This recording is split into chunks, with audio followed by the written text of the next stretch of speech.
For many, many years, through cold Sundays, broken seasons, and the echo of almost, the New York Jets have been on a quest not for glory, not for fame, but for one thing: the Lombardi Trophy.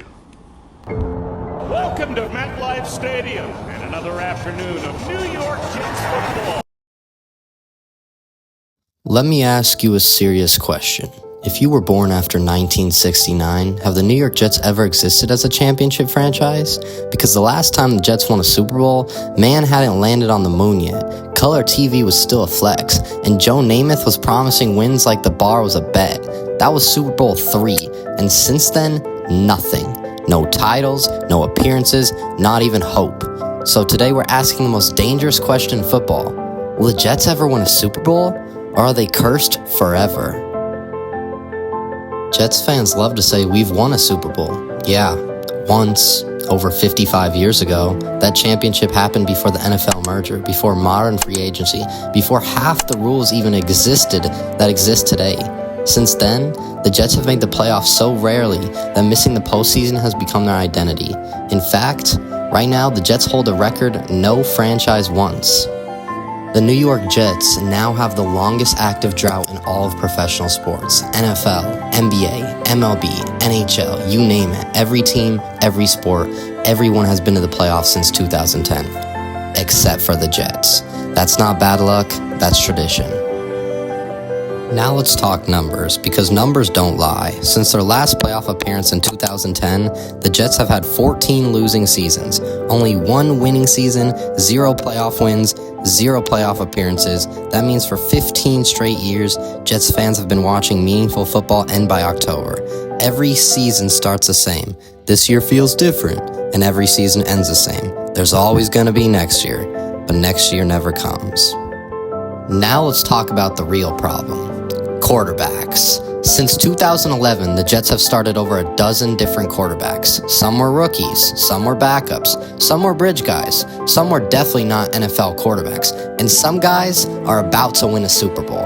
There has been no franchise quarterback, no long-term plan, no development, no stability, just a revolving door of desperation. And here's the craziest part.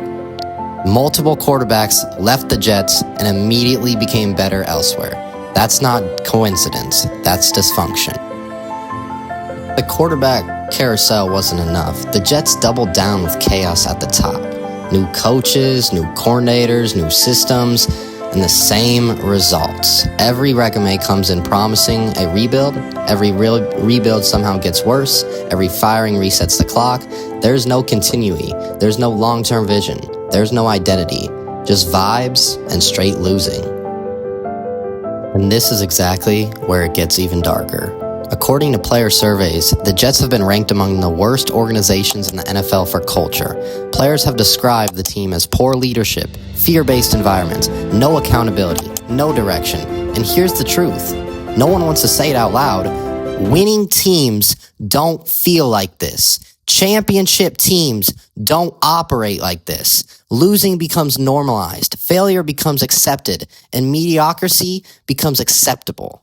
And if you think it can't get worse, it does. At one point, the Jets were an entire stretch of a season without recording an interception. Not bad, not unlucky, historically bad. The kind of stat that lives forever. The kind of stat people bring up decades later. Just another entry in a very long list of only the Jets moments. And just to make things even harder, they exist in the AFC East, a division dominated for years. The Patriots dynasty, Josh Allen's Bills, a rising Dolphins team. While everyone else evolved, the Jets stayed exactly the same. And this is usually where the video would end, right here, with the same conclusion it always has. The Jets are doomed. But here's the uncomfortable truth. If the Jets are ever going to win again, or even sniff a Super Bowl, it doesn't start with a splashing signing. It doesn't start with the viral draft pick, and it definitely doesn't start with hype. We've seen it with Aaron Rodgers, Garrett Wilson, Devontae Adams. It starts with something the Jets have never fully committed to. Patience. The Jets don't need another win now lie. They don't need another shortcut. They don't need another aging quarterback miracle. They don't need another press conference saying we're close. They need to admit the truth. They are not one piece away. They are not one quarterback away. They are not one season away. Real teams accept where they are. The Jets never do. Here's what nobody wants to hear. Super Bowls are built slowly, not loudly, not emotionally, not on Twitter. If the Jets want a real chance, they have to draft and develop one quarterback. Stick with him. Build an offensive line before weapons. Stop resisting the system every 2 years. Let coaches actually coach through their mistakes. That means ugly seasons. That means growing pains. That means not panicking after 6 bad games. And yes, Jets fans hate that, but every successful franchise went through it.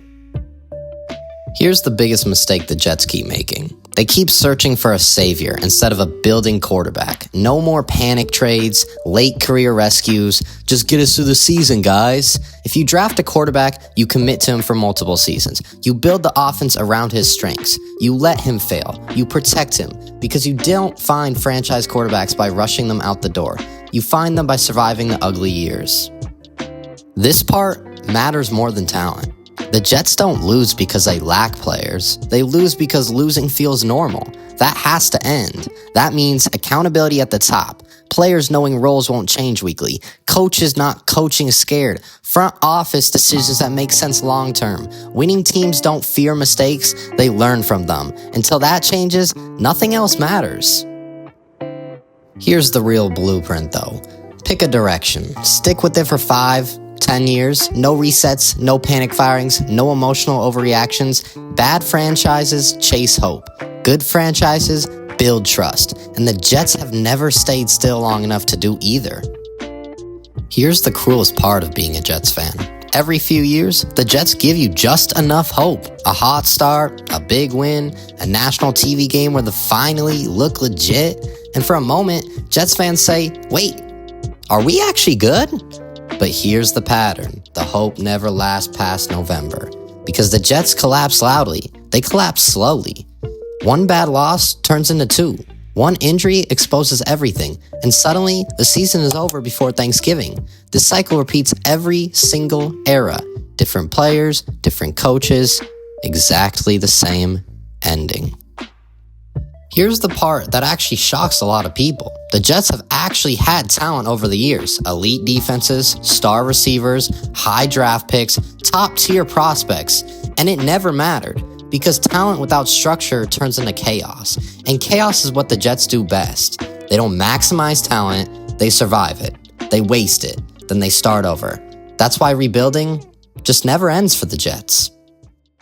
Every failed season makes the next one harder. Fans get louder, media gets harsher, front office panics faster. Coaches get shorter leashes, and panic kills progress. The Jets don't give anything time to work. They act shocked when nothing works. You can't build a championship on a timer, but the Jets are always on a timer. And that's why fixing the Jets isn't about finding the perfect season. It's about breaking the cycle, because until the Jets stop chasing hope, they'll never build anything real.